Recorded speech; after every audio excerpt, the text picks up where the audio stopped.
Well, on behalf of the University of Nottingham, I extend a very warm welcome to you all today, and I hope that you enjoy the next few days. We're genuinely pleased to be hosting this conference here.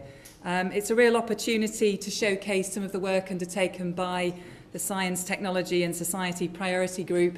The university is committed to fostering interdisciplinary work to tackle global challenges and to really also challenge establishment views around some of these key areas and really try and shed new light and new debate and look at things differently and how we can take forward debate discussion in a much more creative and proactive way. So I think you're in for a good few sessions in terms of looking at what's in the programme and the panel discussions and debates.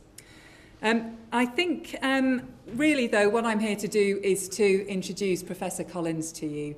I was asked to just spend a few minutes talking about Professor Collins, and when I started to look at what he's achieved and his background, it was very easy to put together a few minutes because you have a pretty extensive CV, and so it was a pleasure to be able to look at that and reflect. I just want to pull out a few highlights. So, Professor Collins, as we've already heard, is Professor of Engineering Policy and Director of the International Centre for Infrastructure Futures at University College London. He joined UCL in August 2011, and prior to which he served as Chief Scientific Advisor to two government departments. First for the Department of Transport between 2006 and 2011, and then for Business Innovation and Skills between 2009 and 2011. He had responsibility for overseeing the department's science, engineering and technological activities and ensuring that science and engineering evidence is used systematically throughout the department's policy processes. In these capacities, Brian was also a member of the Cross-Government Chief Scientific Advisors Council, which has responsibility for a wide range of pan-government science, technology and engineering issues, including national infrastructure, adaptation and mitigation to climate change, national reaction to extreme events, engineering systems and technology innovation, the role of space in the UK economy, cyber security and energy conservation in transport. I don't think anything else matters if you can cover all of those things. Professor Collins' service at the CSA as a CSA advisor was followed from a distinguished career as both a leading scientist within the UK's military and intelligence research community, as an information and communication technology leader within the corporate and philanthropic worlds. He served as global CIO at Clifford Chance and also as IT director for the Wellcome Trust. Prior to joining UCL, Brian held the position of Professor of Information Systems at Cranfield University, and he's currently Emeritus Visiting Professor at City University London and Visiting Professor at Wollongong University in Australia. And he holds an Honorary Doctorate of Science from Kingston University, London. Professor Collins received the honour of Companion of the Bath in 2011 in the New Year's Honours List and is an elected Fellow of the Royal Academy of Engineering since 2009. He's also a Fellow of the Institute of Civil Engineers, of the Institute of Engineering Technology, of the British Computer Society and of the Institute of Physics. He holds an MA in Physics and a DPhil in Astrophysics from the University of Oxford and remains an open scholar at St Peter's College. I think you will agree he's eminently qualified to be speaking with us today and delivering the keynote lecture, and I hope that you'll extend him a very, very warm welcome to the University of Nottingham. Thank you very much.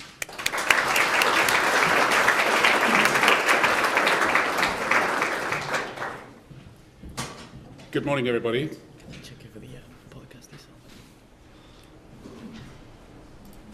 When Sir David King interviewed me for the job of a Chief Scientific Advisor, one of the questions he asked, which is a standard question, is, so what qualities do you think you've got that would qualify you to do this job? And I somewhat mischievously said I aspire to be a polymath, which from the introduction you've just heard suggests I am on a journey to be a polymath, but if anyone actually thinks they are one, then they're being over-arrogant about themselves.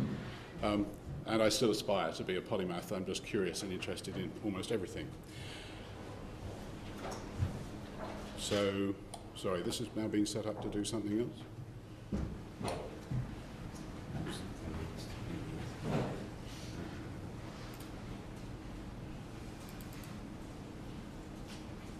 Yeah, that's what I would have expected. Thank you very much. No? There we go.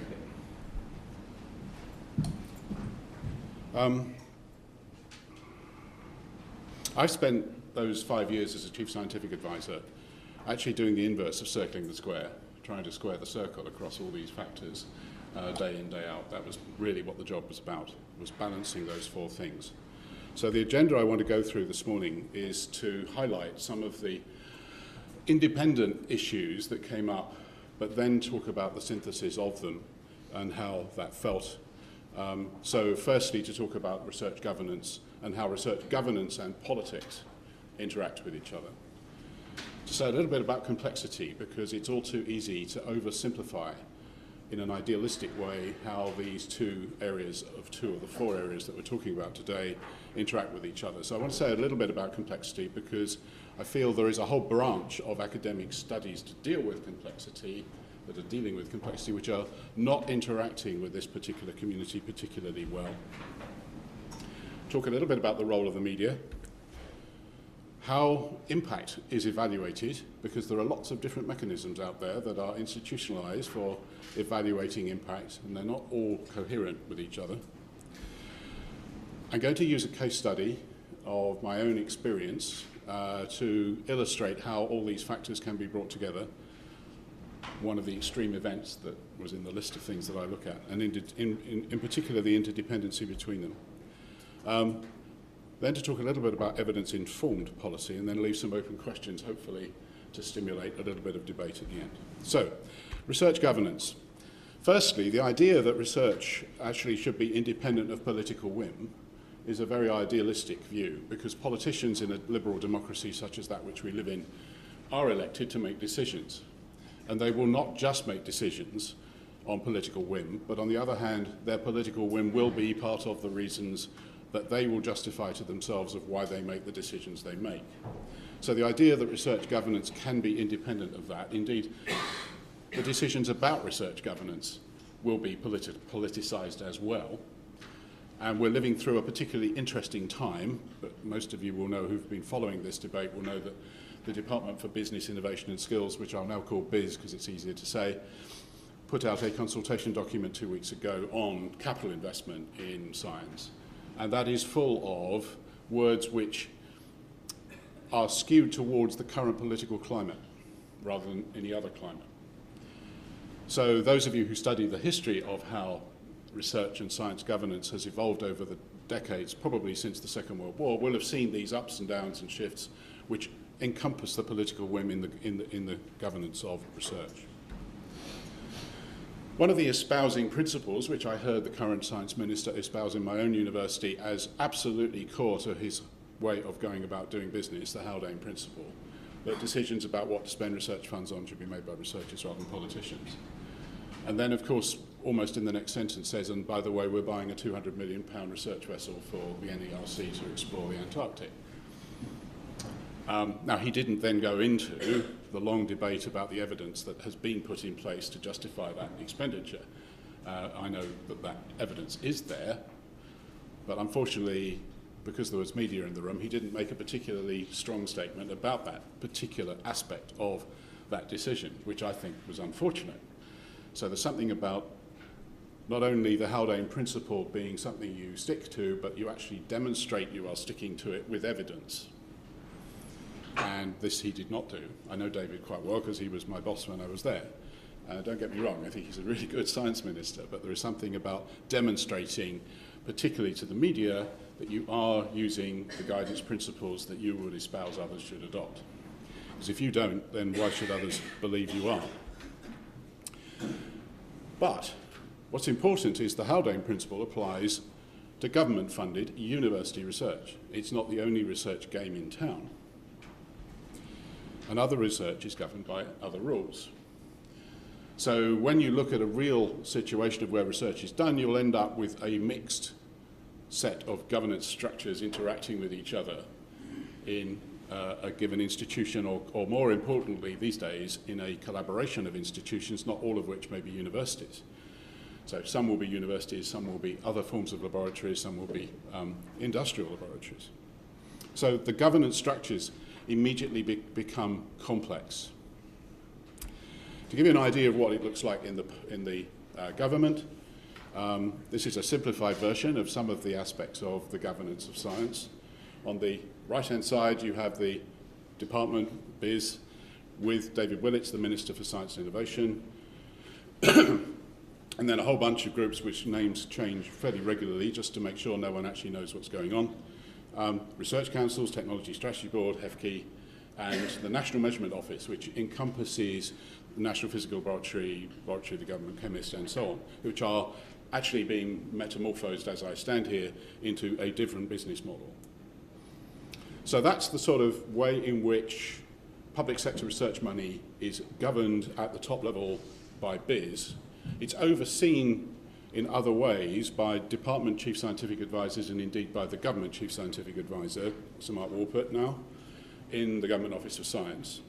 And then down at the bottom left-hand corner, a rather important entity called agencies and research institutes, who have the responsibility for enacting quite a lot of the policy that contains science and engineering. And as you heard, I was the CSA in two departments, one of which was the Department for Transport. Now, Network Rail, although it's not called an agency, is actually an agency, and the Highways Agency, which is, as its name implies, is an agency, actually enact a lot of the policy to do with roads and rail, and the civil aviation similarly for aviation. And yet they are, as you see, pretty independent of all this policy and governance framework. And agencies were created in order to distance them from government so that when things went wrong, politicians weren't landed with bad things, but as a result they have relatively little control over what actually happens out there in those agencies. I thought it was also worth dwelling on where the money comes from, because the money is rather important, and I'm sorry this is out of date, but nevertheless the corridors that I'm going to describe for where the money comes from are correct still, broadly, but the numbers are wrong. So we've got research councils and we've got HEFCE providing money to universities. And this is what most of you who are in universities will recognise as where the money comes from that funds how research is done and how the research infrastructure is provided. But there is other money that comes from private not-for-profit and from overseas organisations, and then business funds you and public research institutions fund, and other government departments fund you as well. So actually you end up in a really mixed economy with different governance mechanisms that I alluded to earlier. And they matter because the money has to be captured in some way with regard to a governance framework. And you can see that the numbers are not insignificant once you add them all up. So I'm just putting in the arrows so that you can see that all of these things are really quite deeply I'm going to use the word that Dame Wendy Hall uses, intertwingled. It's a lovely word. It's not her word, actually. It comes from my mum. If you look it up on Google, you'll find it was invented in the 50s. It's those things which are a mixture of those things which you design to be intermingled and those things which are intertwined. In other words, things you know are mixed up because you designed them to be, and things which are accidentally mixed up because they have been. And intertwingled is how we live, actually, in a mixture of those two things. So it's an intertwingled situation. The other significant thing is this number up at the top right-hand side, which is the private and non-for-profit research development that goes on in large industrial laboratories. It's much bigger than it is in universities. And yet most of the open debate in the media is about university research, except, of course, for the current Pfizer-AstraZeneca debate. So we only really deal with it when there's a crisis or a potential crisis out there. Otherwise, no one actually knows how much work is going on in Jaguar Land Rover and in Rolls-Royce and in BAE Systems and in large pharmaceuticals and in Google. We don't really know what those numbers are. But we do know that actually there's an increasing interaction between research councils and them. So you can see this landscape of funding is complex, and therefore that's another dimension of complexity. What's important is that it doesn't align with the political complexity that I described in the earlier diagram. So there's a lack of alignment between the governance structures and the funding structures to quite a large extent. We're not alone, by the way, in this country in having that dilemma. Most countries in the developed community around the world have this sort of dilemma, and we all manage our way through it in some appropriate way. So I'm just going to finish putting in some of the numbers.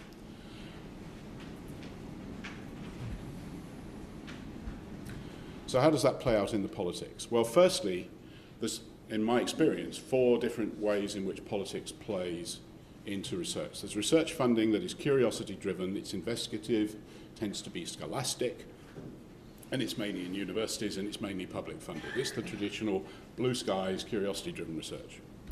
Then there's innovation funding, which is quite fashionable, has been for about the last 10, 12 years, as we felt that actually research should do better at providing innovative ideas for wealth creation. So bodies like the Technology Strategy Board have been created. It's outcome driven. It's aimed at growth, wealth, exports and capacity building in order that the country maintains its developed situation and its competitive edge in both economic terms and social terms. And when I asked the economists in BIS when the growth mantra suddenly appeared out of the Treasury post the election and said, what is it exactly you're trying to grow? They looked at me as if I'd suddenly started talking a foreign language, and they said, well, GDP, of course, stupid. And I said, well, why aren't you trying to grow other things as well? And there was no perception that research could actually help other things grow, like well-being, better health, longevity.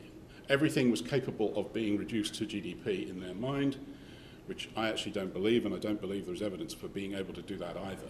So there's an issue around this word growth, which has become the mantra, which I therefore leave as a thing to perhaps discuss later. Then there's investment funding, which tends to come out of private sector city areas, particularly for specific areas where they see return on that investment. But it also builds capability. It allows differentiation in this country or in the consortia that they fund, which may not be nationally aligned. And it does tend to be quite evidence-based because these guys who put that sort of money in are really tough about making sure that the evidence for what they are taking a risk with is well substantiated. And then quite importantly, there's belief-based funding, which tends to be on very specific areas. It's personality-driven. There's very little analysis.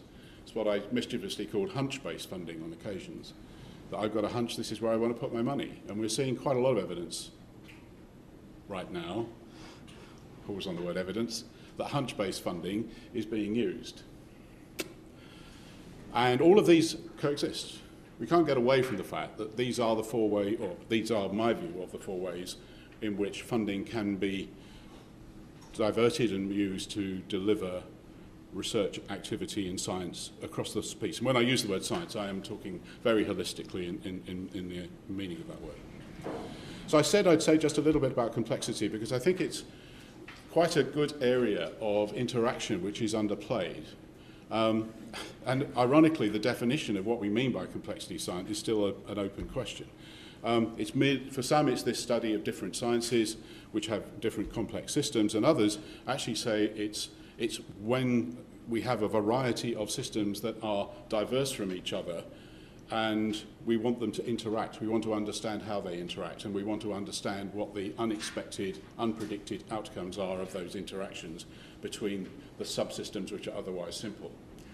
And I hope by now I've indicated that all these various aspects of governance, of politics, of funding, and the nature of how decisions are made about what research to do tends towards producing complexity.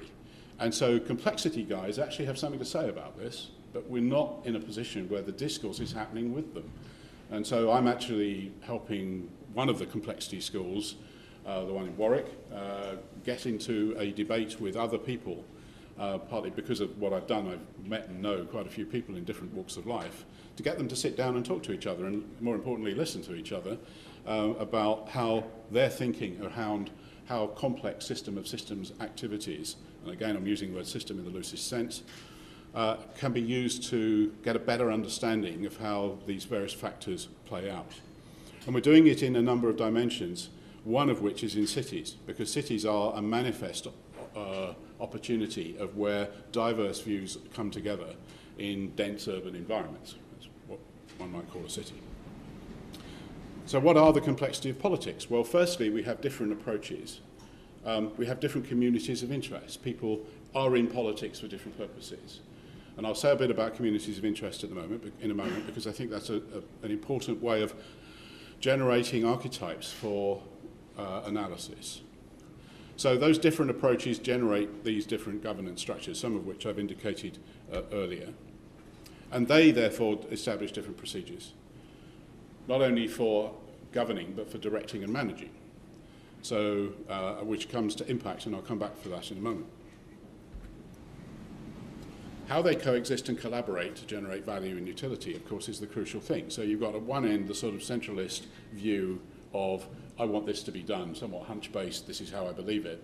And then you've got another view, which is I want to have a very large community of collaborative people to talk about what area of research is relevant. Indeed, I spent most of yesterday at an EPSRC event.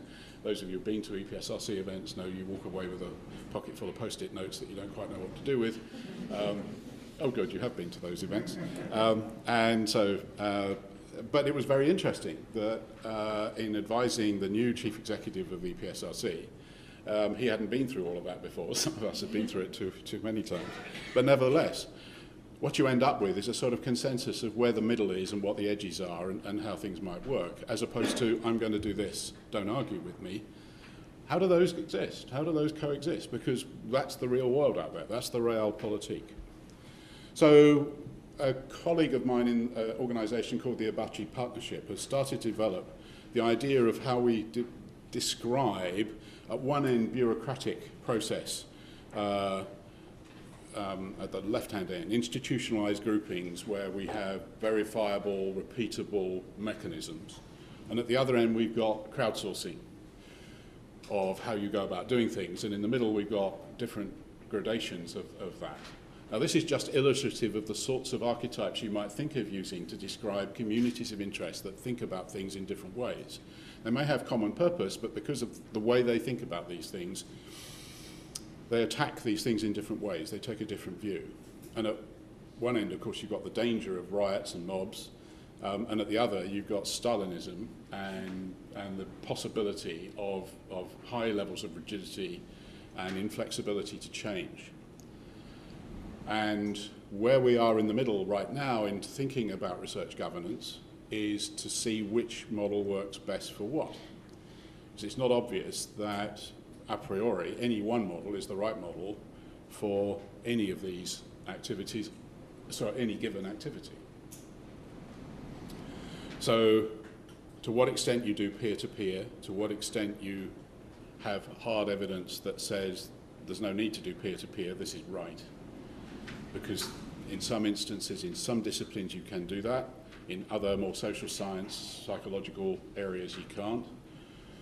And when you've got an admixture of the two, you end up in a difficult place. Hence, cities are quite interesting. It's why we're doing research on them. Because the built environment is relatively engineering, but how people react to the built environment isn't. And that is quite interesting. So what architects say about things and what civil engineers say about things and what psychologists say about things in cities, as an example, are completely diverse, and yet they're talking about the same phenomena. So this idea of having archetypes of communities of interest as an example, but actually having archetypes as a more general metaphor for categorizing how things come together may or may not be a useful way of thinking about the complexity. So I'll leave that with you for a second and come on to the media, which I've not said much about at the moment. So the media service the man in the street. And most of you're not the men and women in the street because you're here at a university, but the average taxi driver in the street, as it were, how do they discover what is going on in research if they're interested in discovery? It is through the media. What other route do they have other than universities actually being much more vigorous in their outreach capability and activity, which of course most of us are now beginning to be, because we see that as part of our role too. But the media is very important in helping us do that and helping themselves do it. But then you have to examine what are the objectives of the media. Well, the media should be about delivering the truth, delivering balance, but they're businesses, so they have to deliver sales and growth. They have to capture and hang on to market share.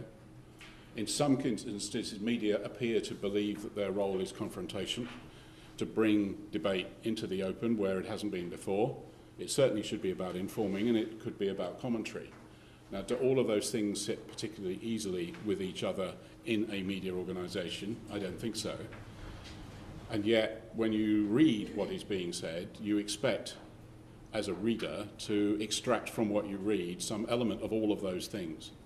And of course, those of us who have been through good education systems and have developed good critical faculties think we are doing a good job.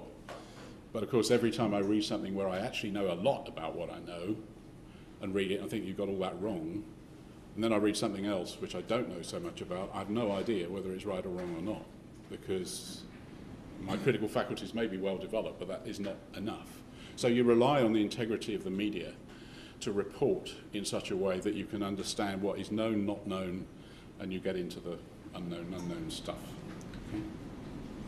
So if we believe the media are important in establishing a means by which we, the man in the street, can discover what's happening in research, have the media got a sensible set of objectives, and are they displaying what those objectives are in a transparent and open way, which of course they quite often accuse others of not doing, as to what they are about in delivering the material that we read and view. I'm not saying this is all about the written word, of course.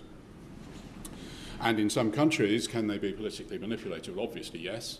And to what extent there is political manipulation, well, that depends upon editors-in-chief and owners who will have political views, as well as interference in a more overt way. So to what extent there is political skew in the commentary that the media might produce is another factor that you need to be concerned about. And then there's a question is, well, there are specialist media that answers the question, I know some of them are in the room, is research media better balanced and informative, and does it have greater utility? Well, one would hope that it should and could, but all of the factors above have got to apply to some extent. So I think there's an obligation on the media to be really transparent about itself and its business model and its objectives and what it's there for, in order that the man in the street, whether it's the researcher like us or the man in the street who is not a researcher but is interested, actually understands what the context is from which he or she is extracting information. So the media is yet another area out there where there's complexity and uncertainty, and the interactions between the media and the rest of the players on this stage is important. I'd say a bit about impact and how difficult this is. This is the mantra from the Research Council's UK, a shortened version of it, of the evaluation of impact. Firstly, the application and exploitation of research results for potential exploitation, both commercial and non-commercial, which I think is good. How do you communicate and engage the research? What are the ways in which research results have been communicated and engaged with communities? This, I think, is increasingly going to become important, collaboration and co-production, how collaboration and partnerships will be managed and form part of the pathway towards societal and economic impact. Collaboration in universities, of course, is something that's difficult because parts of the university funding scheme, going back to that multiple funding mechanisms, actually reinforce institutions doing things for themselves and capitalising on that investment. There are other activities which reinforce collaboration both within departments and faculties within universities, but increasingly between universities, both nationally and internationally. And those two funding mechanisms are not aligned properly. And I think at the moment that's going to cause us a lot of problems unless the review that's being carried out by Sir John O'Reilly changes that. And since he has hands on both levers now, thanks to Sir Adrian Smith, his predecessor, with whom I worked to try and help make that happen, we actually do stand a fighting chance of getting better coherence between the HEFCE funding and the RCUK funding so that the impact aspects of collaboration are better coordinated. But don't hold your breath as to how long that's going to take. And then there's capacity building and involvement. So who's going to actually do the impact? And there's another issue there that researchers are really good at research, that's why they're there. But they're not necessarily the best people to get out and proceduralise what the answers will be and what the significance of the research results will be and what impact they could have. So there's a piece of education intrinsically in this impact piece which I don't think we're near understanding yet. So it's one thing to write these words, it's another thing to actually instantiate in action the consequences. And just by way of contrast, this is the long statement that HEFCE produced for the REF on what impact is about.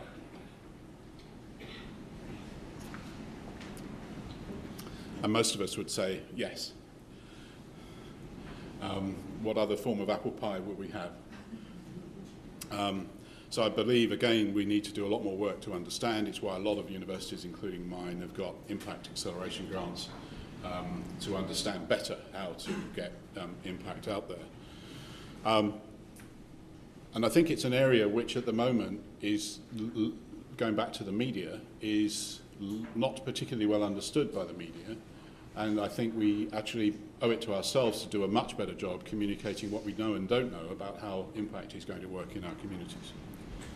Now, I said I'd talk a little bit about a case study to try and bring together in real terms what happened, how all these factors were in my mind at the time I dealt with Sir John Beddington, the government chief scientific advisor.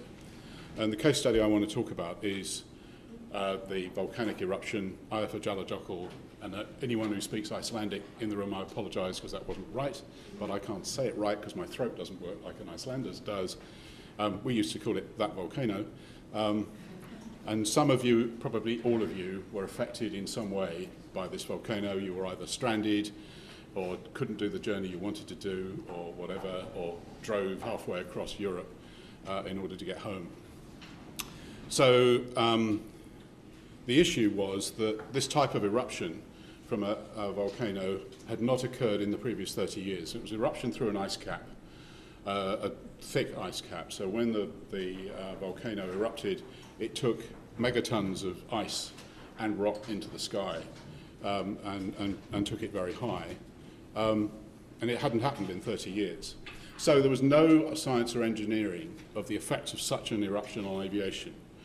And aviation in Europe had basically gone from next to nothing 30 years ago to a major activity across the whole of Western and Eastern Europe. And so the regulation, because volcanoes that occur in other parts of the world, and indeed in Iceland, was that actually you didn't fly through ash you can see. Important word, see, because that's what it said. Because most volcanoes actually produced ash, which is large particles. They don't go very far, they fall out of the sky, and they're very visible. And most of the volcanoes, pictures you see of volcanoes are like that. Massive, great plumes of stuff, and you see pictures of dust in the streets and over tens of kilometres around the volcano, but not much else anywhere else. This one, unfortunately, it went up very much higher, 40, 50,000 feet, and it was very much smaller particles, so it just didn't drop out of the sky. So a combination of the prevailing winds in April, turns out that if you looked at the previous 50 years meteorological records, the prevailing wind in April was from the northwest to the southeast. If it had been any other time of year, we wouldn't have had prevailing winds for about 15 days from the northwest to the southeast. It just doesn't happen at any other time of the year, but it does in April. The level of civil aviation activity, which I've mentioned, it was Easter vacation, so a significant fraction of the European community were not where they normally would be, and this eruption through an ice cap. So those things all together produced this high altitude, persistent, very fine silicate ash. But importantly for the media reaction, and indeed the airline reaction, was you couldn't see it. You could detect it with all sorts of instrumentation, and any aircraft that actually did fly through it, and one or two of our research aircraft did, we could see the effects instantly, all the ablation on flying surfaces. Very careful experiments, I must add, that were done to determine that. So what happened was that 5 days of frenetic activity right across the world, because of course Europe is a transportation hub. If you look at the maps, you find how many significant fraction of airliners actually fly in and out of Europe every day. So we basically froze the world aviation by closing European airspace. And what we had to do was get to a regulatory regime where we could understand what the safe density and duration of exposure might be for aircraft to fly safely in and around these ash clouds. But we had the politicians saying, come on, make up your minds quickly. What evidence do you need? What else do you need? We had the media clamoring for a story, when actually we didn't have a story. We were just working at finding out what the evidence was in terms of the impact on the aircraft. And very importantly, we had commercial pressure because everyone was losing the best part of $250 million a day across Europe alone, let alone everywhere else. And I remember sitting at a meeting in Gatwick with the Civil Aviation Authority running it, next to Willie Walsh. And he said, "What is it about this ash cloud? I can't see it, therefore it's safe to fly." And that's when we entered this big debate about see versus detect. And the interpretation of that word by the Civil Aviation Authority had always been detect, but actually they'd used the word see. He wasn't alone, by the way, in making such remarks. He was very polite about it. Others weren't. So we had this interaction between the politics, the media, commerce, and the science base. And John Beddington, because we didn't know whether these particles had a very large sulfur content, in which case there would have been a health hazard as well as a transport hazard, took charge of the scientific advisory group, which I sat on, and we met regularly over those days to get into a position where we could say with some certainty, working with the engine manufacturers around the world and all the civil aviation safety experts around the world, what was the safe level. And it took us 5 days, which most of us at the time thought actually was quite good, but the media didn't. The media didn't understand what the difficulty was in trying to understand what this was about. But what was really important was that we could call on teams of experts everywhere in the world on all aspects of this, and in particularly a young lady who worked in the British Geological Survey who had done her PhD on that volcano. She knew everything about it, all its geology, all the details of it, which was crucial. Now, where would you have thought actually studying that volcano was a thing that would have impact? We had a guy who had maintained his capability at Cranfield to authorise the airworthiness of an instrumentation aircraft. And I happened to know him because I'd been at Cranfield. So when they said, we can't declare this aircraft to be airworthy for another 5 days, I rang Ian and I said, could you help us with this? 8 hours later, it was declared airworthy. And it was airworthy. It was just, he accelerated all the processes and dealt with anything that was in the way. So we got that research aircraft up, making measurements, which enabled us to go to the engine manufacturers and say, this is the nature of the material, these are the size of the particles, this is what would, and then they modelled it in their jet engines and discarded what would or wouldn't happen at certain densities. So that science and engineering base had been invested in over decades and was sitting there waiting to be used in a way we hadn't anticipated, but when we threw the switch, everything just clicked into place for a number of reasons, but most importantly the goodwill and the curiosity of the people who were involved in it in helping us solve the problem, because they all saw this was a real problem that needed solving really quickly, and they had something to say. It was fabulous meetings to be in because everyone just collaborated and cooperated. There was no sense of competition. It was all about solving this really quite tricky but very interesting problem. So that's as an example of how good research and curiosity-driven research can enable our ability to deal with crises. But it also, I think, brings home the importance of language in the way in which we write some of our descriptions of what we can and cannot do. And it also, I think, brought home to us that we needed to be a lot better in understanding our relationships with the media and with commercial activity in anticipation of events such as this. And just to give you some pictures, that's what it looked like before it erupted. That's what it looked like while it was erupting. This was the no-fly area at its worst. Unfortunately, this stuff just went up and got caught in all the circulatory patterns and the jet streams and just got distributed all over Northern Europe. So it didn't just come up and stay there. It got distributed. It went all the way around and came back again. And again, getting that message across, Julia Slingo, now Dame Julia Slingo, Chief Scientist in the Met Office, and I worked together on how do we get those messages out, because it's not easy. You need some sort of analogues of what happens like this, and it's quite difficult stuff.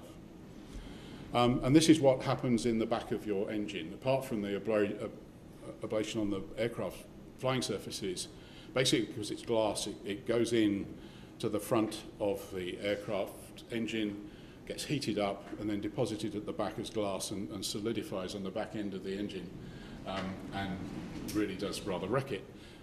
So we knew as soon as we'd done that this was going to be a really dangerous thing to happen. There is one more volcano that is in Iceland which has not erupted for 300 years. And if that goes off, this will look like a firework. So, and we now, if you look at the Civil Contingencies Risk Register that is published by the Cabinet Office, you'll find a much easier to pronounce volcano called Laki, which the last time it erupted killed a third of Europe, not because of the ash, it deposited sulfur all over the agricultural land of Western Europe. So we do have hazards sitting on our doorsteps, and we do need to be prepared for them with good science and good understanding. So if we make policy decisions in the future that are made on a number of inputs, then evidence is going to be one of them, but it's not the only one. So hunch, opinion, and experience are other factors that I've already touched on. And so understanding that evidence-based policy is probably too strong a dogma to attempt to adopt, but evidence-informed policy may be in a better place, is where I think we're beginning to see some of the thinking in Whitehall moving, and we're beginning to see the international community that's studying this saying the same sort of thing. Somehow, there is still, however, a body of opinion that evidence-based policy is seen as essential. But there's little evidence it's a supportable hypothesis. It's an ironic situation that if you ask people to go back and say, so where's the evidence that showed that evidence-based policy was better? Of course, you can't do the ground truth of making the policy without it, or can you? So there's some interesting real experiments that could be done in this space if you wanted to, that showed whether or not your policy frameworks were based on evidence or not, which was the better outcome. But if you start softening the evidence-based policy, which sounds very rigorous and structured, you end up with a much more looser, more arguable context in which policy is being made. And that means that the procedures that you adopt to generate your policies, but as importantly the media aspects of how it is communicated, change as well. And it's where you need much more collaboration, in my view, between the policy-making organisations, the evidence production people, and the media, in order that everyone understands how everything has come about in a much more collaborative way. And because we tend to have a more gladiatorial, combative situation with regard to our relationships with the media and with procedural developers, you end up in a difficult place. So the open questions I just want to leave with you are, so if you've got all these different communities of interest with different archetypal views of how the world works, what their worldview is different, how do we get them sat round the table to value the impact of research in a way which is more coherent? Who could be the developer and convener of those mechanisms? They don't want to control it, they just want to be the person that acts as it were, owner of the forum in a somewhat classical Greek sense. Where is the place? Is it a university? Is it a forum such as this? Is it an event such as this that allows this type of discourse to happen in a much more dispassionate way and open way than might otherwise be the case? In itself, it is a research program, which I suspect is part of what certainly we're doing in UCL, and I think all the STS communities in the country are tending towards this as an approach.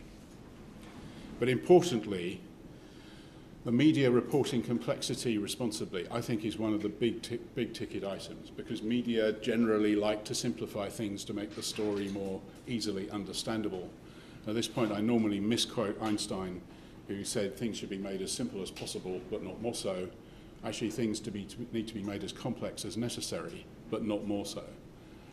But if you oversimplify, you make things, or you report things in such a way that the actual truth of what is happening is misrepresented. So I'd leave those questions with you. I could either leave that, or I could just show you a picture of near where I used to work. Thank you very much.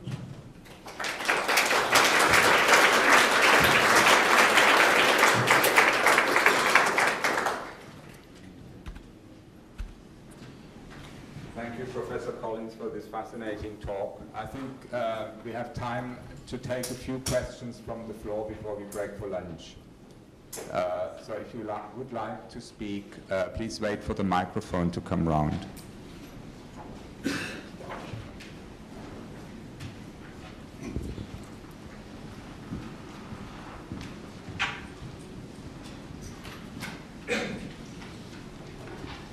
So it struck me Can you that say your name before you start? Sorry. I'm Laurie Cohen, and I'm from the business school. And it strikes me that the collaboration that you described in relation to the volcano story seemed only to be possible because someone was still funding Blue Sky's speculative research. Yep. And my question is, do you think that that's in some ways in jeopardy at the current moment, or do you think that there's still robust funding for that kind of thing going on? It's interesting to ask that question given what I did yesterday. Sorry, I need to stand in front of the microphone. At the moment, it's about 60% of the funding from the research councils is in that mode. And in the community of the leaders of the scientific strategic advisory networks that were all in the room together, only advising EPSRC, I can't say what the other councils might have by way of advisory groups that would tell them what that fraction should be. The group in the room yesterday, which is a mixture of academics and industrialists, everybody said 60% is about right. So it seems like... So I don't think it is in jeopardy. Even though there's such an emphasis on impact in the way that you describe Yes. it, and it's so hard to Yes. discern what those impacts Yes, are. yes, I don't think there is a pressure on it. I think there is a pressure on telling the story as far as you can about curiosity-driven research as to what relevance it might have. That's a softer form of impact. And that discourse needs to be developed, and the media need to help us develop it in such a way that if anyone did say, what are you spending all this money on these telescopes for, when they realise that actually the instrumentation that sits around it goes bang into healthcare and saves lives. And I know for sure that happens because I've been responsible for a bit of it. And that's the sort of story that needs to be brought out time and time again. That was interesting. Thank you.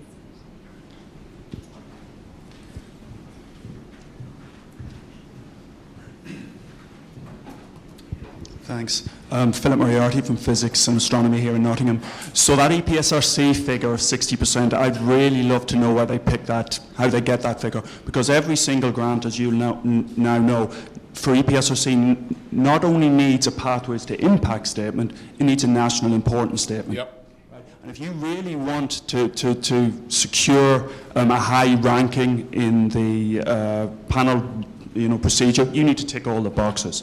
So quite how they pull out that this 60% is blue skies while this isn't, I don't know.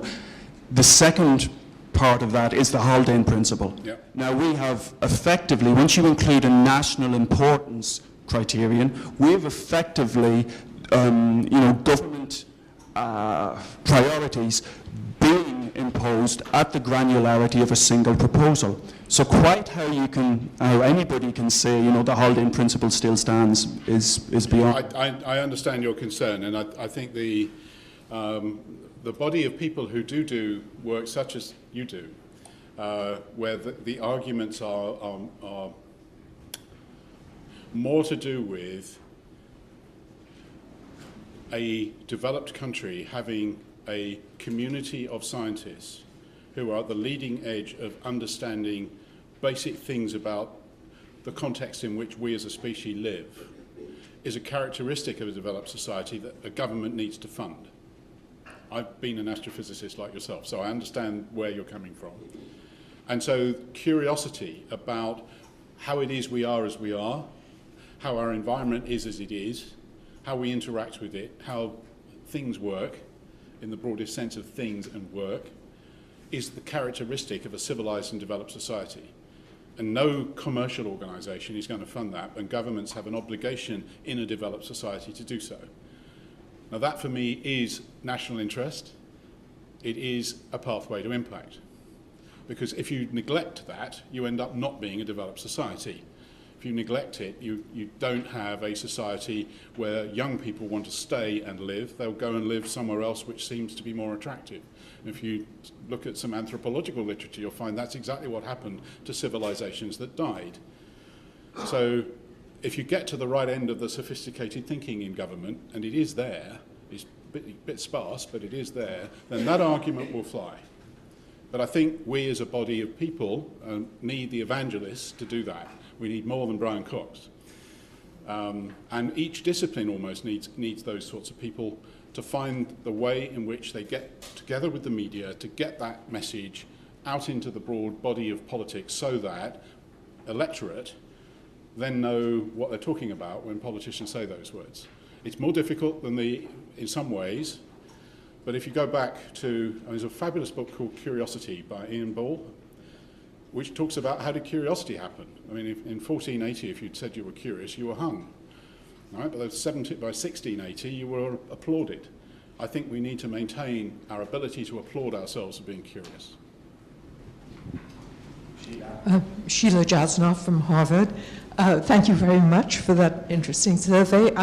You've been asked 2 questions on the input end of knowledge. I want to ask one about that side of things and one about the output end. Right. So on the input end, you talked about 4 kinds of research: curiosity-driven, innovation-driven, investment-driven, and belief-driven.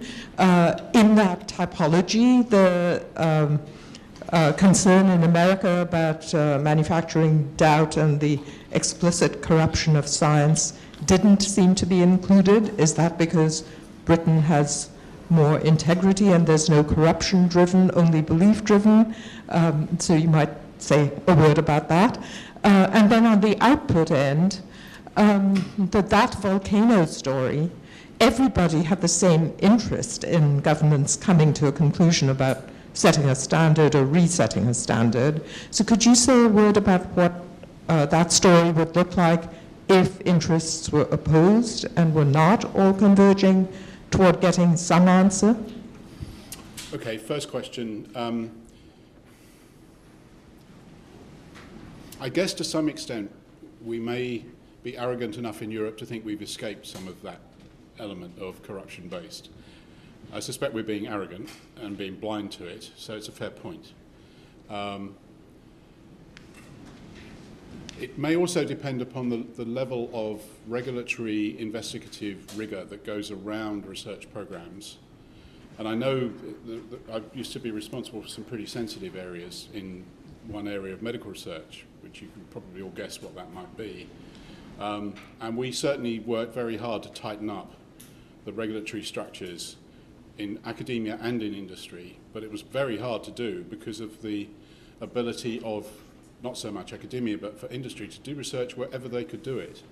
And if those research results were best carried out in Asia where there weren't ethical principles around doing certain types of research, in other words, they were corrupt in ethical terms, then that's what they did, because profit was the only thing they were interested in, because there wasn't an international regulation on the ethics of how research should be done. I think we're creeping towards a situation, and I know that you've been involved in helping get an open debate about the ethical principles of international research better established so that we understand how to flush out that type of research that is funded for nefarious purposes and done in an inappropriate way. Interestingly, to take your second question, civil aviation and the regulations around safety have been depoliticised almost more than any other activity at an international scale.